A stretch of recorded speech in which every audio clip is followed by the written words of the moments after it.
ಬರೀ ಬಟ್ಟೆಯಲ್ಲ, ಅದು ಧೈರ್ಯ, ಶಿಸ್ತು ಮತ್ತು ದೇಶಭಕ್ತಿಯ ಸಂಕೇತ ಎಂದು ಸಾರ್ವಜನಿಕರಿಗಾಗಿ ನಮ್ಮ ಜೀವನದಲ್ಲಿ ಉಂಟಾಗಿರುವ ನಮ್ಮ ಅತಿಥಿಗಳ ಸ್ವಾಗತವನ್ನು ಕೋರುವುದು ನಮ್ಮ ಕರ್ತವ್ಯವಾಗಿದೆ.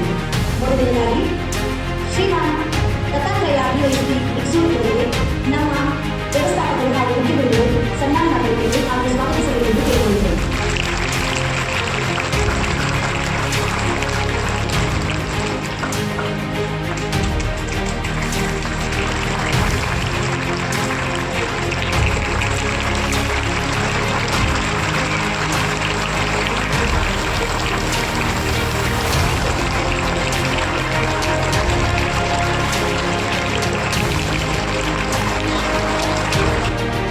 ಶಿವಾನಂದರಾಯ PhD ಇವರೂ ಸಹ ನಮ್ಮ ವ್ಯವಸ್ಥಾಪಕರು ಹಾಗೂ ಮುಖ್ಯಗುರುಗಳು ಸನ್ಮಾನ ಮಾಡಿ ಸ್ವಾಗತಿಸಬೇಕೆಂದು ಕೇಳಿದ್ದೇವೆ.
ಗುಡ್ ಮಾರ್ನಿಂಗ್ ಎಲ್ಲರಿಗೂ ನಮಸ್ಕಾರ.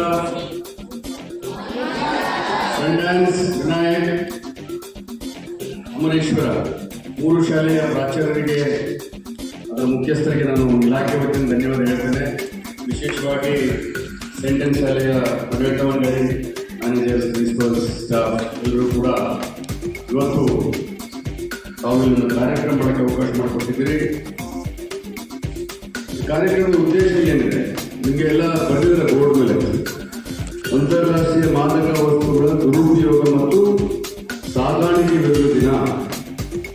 ಕರ್ನಾಟಕ ರಾಜ್ಯ ಸರ್ಕಾರ ಮಾನ್ಯ ಮುಖ್ಯಮಂತ್ರಿಗಳು ಮತ್ತು ಮಾನ್ಯ ಗೃಹ ಸಚಿವರು ನಿಮ್ಮನ್ನು ಉದ್ದೇಶಿಸಿ ಮಾತಾಡ್ತಾರೆ. ಥ್ರೂಔಟ್ ಸ್ಟೇಟ್ ರಾಜ್ಯಾದ್ಯಂತ ಆನ್ಲೈನ್ ಮೂಲಕ ಮಾತಾಡೋರಿದ್ದಾರೆ. ಆ ಕಾರಣಕ್ಕಾಗಿ ಎಲ್ಲ ಸ್ಕೂಲ್ಗಳಲ್ಲಿ ಇವತ್ತು ನಾವು ಎಷ್ಟು ಸಾಧ್ಯತೆ ಎಲ್ಲೆಲ್ಲಿ ನಾವು ಸ್ಕ್ರೀನ್ ಹಾಕಿ ಸಾಧ್ಯತೆ ಅಲ್ಲಿನೆಲ್ಲ ಕಾರ್ಯಕ್ರಮ ಮಾಡ್ತೀವಿ. ಉದ್ದೇಶ ಇಷ್ಟೇ, ನೀವು ನಮ್ಮ ಭವಿಷ್ಯ, ಮಕ್ಕಳು, ವಿದ್ಯಾರ್ಥಿಗಳು ದೇಶದ ಭವಿಷ್ಯ. ಹಾಗಾಗಿ ಆ ಭವಿಷ್ಯ ಸದೃಢವಾಗಿರಬೇಕು. ನಾವೆಲ್ಲ ಈ ಮಾದಕ ಓದಬೇಕು, ಅದರ ದಾಸರಾಗಬೇಕು. ನಮ್ಮ ಡಿಪೆಂಡೆಂಟ್ಸ್, ನಮ್ಮ ಅಣ್ಣ ತಮ್ಮನ್ನು ಹೇಳಬೇಕು, ನಮ್ಮ ಸಹೋದರಿಗೆ ಹೇಳಬೇಕು ಅನ್ನೋ ಕಾರಣಕ್ಕಾಗಿ ಅವೇರ್ನೆಸ್ ಕಾರ್ಯಕ್ರಮ ನಾವು ಮಾಡ್ತಾ ಇದ್ದೀವಿ.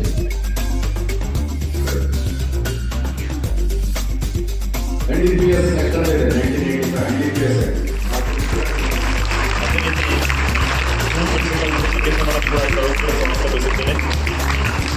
ಅದೇ ರೀತಿ ಸ್ಕೂಲ್ ಮ್ಯಾನೇಜರ್ ಮಾತಾಡಬೇಕಿದೆ.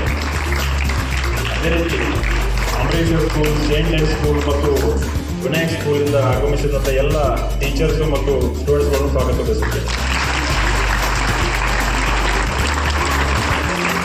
ಅಂತೇಳಿ ನಾವು ಮೊದಲಿಂದ ಹೇಳ್ಕೊಂಡು ಬರ್ತಾ ಇದ್ದೀವಿ, ಅದು ಹಂಗೆ ಹೋಗ್ತಾ ಇದೆ. ಆದರೆ ಏನಾಗ್ತಾ ಇದೆ ಸಮಾಜದಲ್ಲಿ ಅಂದರೆ ಬಹಳಷ್ಟು ಜನ ಮಕ್ಕಳು ಈ ದುಶ್ಚಟಕ್ಕೆ ಬಲಿಯಾಗಿ ಆ ಭವಿಷ್ಯವನ್ನೇ ತಮ್ಮ ಭವಿಷ್ಯನ ಹಾಳು ಮಾಡ್ಕೊತಿದ್ದಾರೆ. ಆ ಭವಿಷ್ಯವನ್ನು ರೂಪಿಸಿಕೊಳ್ಳಲು ಬಹಳಷ್ಟು ನಮ್ಮ ಸರ್ಕಾರಗಳು, ಅಧಿಕಾರಿಗಳು ಆಯಿತು, ಪ್ರತಿಯೊಬ್ಬರು ಶಾಲೆ ಟೀಚರ್ಸ್ ಆಯಿತು, ಪ್ರತಿಯೊಬ್ಬರು ಭಾಳ ಶ್ರಮಪಟ್ಟು ಈ ತಮಗೆಲ್ಲ ದುಶ್ಚಟಗಳನ್ನು ದೂರಿಡಬೇಕು, ತಾವು ಒಳ್ಳೆಯ ಪ್ರಜೆಯಾಗಿ ಬಾಳಬೇಕು ಎಂಬುದ್ರ ಬಗ್ಗೆ ನಮ್ಮ ಪಠ್ಯಕ್ರಮಗಳಲ್ಲಿ ಕೂಡ ನಾವು ನೋಡ್ತಾ ಇದ್ದೀವಿ. ದಿನನಿತ್ಯ ಟಿವಿಗಳಲ್ಲೂ, ಮೊಬೈಲ್ಗಳಲ್ಲಿ ಎಲ್ಲ ಬರ್ತಿರ್ತಾವೆ, ರೀಲ್ಸ್ ಕೂಡ ಬರ್ತಿದ್ದಾರೆ. ಅದನ್ನೆಲ್ಲ ನಾವು ನೋಡ್ತಾ ಇದ್ದೀವಿ. ಆದರೆ ಯಾರು ಅದನ್ನು ಫಿಸಿಕಲಾಗಿ ನಾವು ಯಾವುದೂ ತರ್ತಾ ಇಲ್ಲ. ಬರೀ ಏನು ಮಾಡ್ತಾ ಇದ್ದೀವಿ ನಾವು, ಚಟಗಳಿಗೆ ದುಶ್ಚಟಕ್ಕೆ ಬಲಿ ಆಗೋದು, ಆಮೇಲೆ ನಮ್ಮ ಜೀವನನ ಹಾಳು ಮಾಡ್ಬೋದು. ಈ ರೀತಿಯಾಗಿ ಯಾರಿಗೆ ಏನಾದರೂ ಆದರೆ ಮುಂದಿನ ವ್ಯಕ್ತಿ ಡೆತ್ ಆಯ್ತಪ್ಪ ಅಂದರೆ ಕೇಸ್ ರಿಜಿಸ್ಟರ್ ಆಯಿತು. ಒಂದ್ಸಲ ಮೆಂಟಲ್ ಮೇಲೆ ಕೇಸ್ ಆಯಿತು ಅಂದರೆ ಇನ್ನು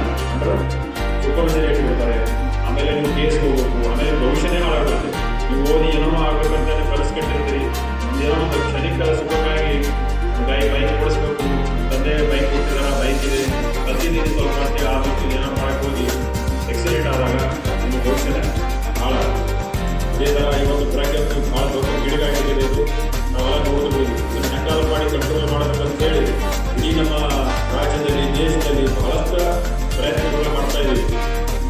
ಯಾಕಪ್ಪ ಅಂದರೆ ಈಗ ಸ್ಕೂಲ್ನಲ್ಲಿ ಪ್ರತಿಯೊಂದು ಹುಡುಗರಿಗೆಲ್ಲ ಸಿಗರೇಟ್ ಸೇರುವುದು, ತಂಬಾಕು ಸೇರುವುದು ಅಥವಾ ಬೇರೆ ಏನೋ ಮದ್ಯಪಾನ ಮಾಡೋದು, ಡ್ರಿಂಕ್ಸ್ ಮಾಡೋದು ಈ ರೀತಿಗಳು ಭಾಳ ಆಗ್ತಾ ಇದ್ದಾವೆ. ಅಂಥವೆಲ್ಲ ಸ್ಕೂಲ್ದಲ್ಲಿ ಯಾರು ಕೂಡ ಕಲಿಯಕ್ಕೆ ಹೋಗಬೇಡಿ. ಬರೀ ಒಂದು ಟೆಸ್ಟ್ ಮಾಡೋಣ, ಸ್ಯಾಂಪಲ್ ಟೆಸ್ಟ್ ಮಾಡೋಣ ಅಂತ ಮಾಡಕ್ಕೆ ಹೋಗಿ ಅದೇನಾಗುತ್ತೆ, ದುಶ್ಚಟಕ್ಕೆ ನೀವು ಅಡಿಕ್ಟ್ ಆಗಿರುತ್ತೆ. ಒಂದ್ಸಲ ಅಂತ ಹೇಳಿ ಮಾಡಕ್ಕೆ ಹೋಗಿ ನಿಮಗೆ ಅದು ಹ್ಯಾಬಿಟ್ ಆಗಿರುತ್ತೆ. ಯಾಕಂದರೆ ನಿಮಗೆ ಹೋಗಕ್ಕೆ ಬಂದು ಏನೋ ಒಂದು ಸಾಧನೆ ಮಾಡಬೇಕು, ಒಂದು ಭವಿಷ್ಯ ರೂಪಿಸ್ಬೇಕಂತೇಳಿ ನಿಮ್ಮ ತಂದೆ ತಾಯಿಗಳು ನಿಮಗೆಲ್ಲ ಕಲಿಸಿರ್ತಾರೆ. ನೀವು ಆ ದೃಷ್ಟಿ ನಿಮ್ಮ ತಂದೆ ತಾಯಿ ಏನು ಕೆಲಸ ಮಾಡ್ತಿದ್ದಾರೆ, ಯಾವುದಕ್ಕೋಸ್ಕರ ಮಾಡ್ತಿದ್ದಾರೆ, ನಿಜವಾಗಿ ಅವ್ರು ಬೆಳೀತಿದ್ದಾರೆ. ನೀವು ಸಾಯಕ್ಕೆ ಬಂದು ಹೋಗಿರ್ತೀರ, ಅವ್ರ ಬಿಸಿಲಾಗಿ ಬೆಳೀತಿರ್ತಾರೆ, ಇಲ್ಲೋ ಒಂದು ಚಳಿ ಮಳಿ ಬಿಸಿಲಂದ್ರೆ ಅವ್ರು ಬೆಳೀತಿರ್ತಾರೆ, ಗೊತ್ತಾಗಿರ್ತಾರೆ, ಎಲ್ಲೋ ಕೆಟ್ಟ ಇರ್ತಾರೆ, ಅಡ್ಡಗೊಂಡಾಗಿರ್ತಾರೆ. ಇವೆಲ್ಲ ನೀವು ಮನಸ್ಸಿನಾಗಿರ್ಬೋದು. ಯಾಕಂದರೆ ತಂದೆ ತಾಯಿ ಪ್ರತಿಯೊಬ್ಬರು ನಿಮ್ಮ ಭವಿಷ್ಯ ರೂಪಿಸುವಾಗೆ ಎಷ್ಟೋ ಕಷ್ಟಪಡ್ತಾರೆ. ಅವ್ರು ತಿನ್ನಾಗ ಒಂದು ಊರು ಕಡಿಮೆ ಆಗುವ ಪರಿಸ್ಥಿತಿ ಎಲ್ಲ ಸಾಧನೆ ಕಲಿಬೇಕು, ಒಳ್ಳೆ ಆಫೀಸರ್ ಆಗಬೇಕು, ಒಳ್ಳೆ ಭವಿಷ್ಯ ಆಗಬೇಕು ಅವರಿಗೆ ಅನ್ನೋ ದೃಷ್ಟಿಯಿಂದ ನಿಮ್ಮೆಲ್ಲ ಕಳ್ದಿರ್ತಾರೆ. ಅದನ್ನು ನೀವು ಪ್ರತಿ ಸಲ ಮುಂಜಾನೆ ಹೇಳಿದ ಕೂಡ ನೀವು ಅದನ್ನು ನೆಲೆಯಾಗಿಟ್ಕೊಂಡು ಸನ್ಮಾನ್ಯ ಮುಖ್ಯಮಂತ್ರಿಗಳು ಇದೀಗ ಕಾರ್ಯಕ್ರಮದ ಆವರಣದ ಹೊರಭಾಗದಲ್ಲಿ ಡ್ರಗ್ಸ್ ಅವೇರ್ನೆಸ್ ಬಗ್ಗೆ ಆಯೋಜಿಸತಕ್ಕಂಥ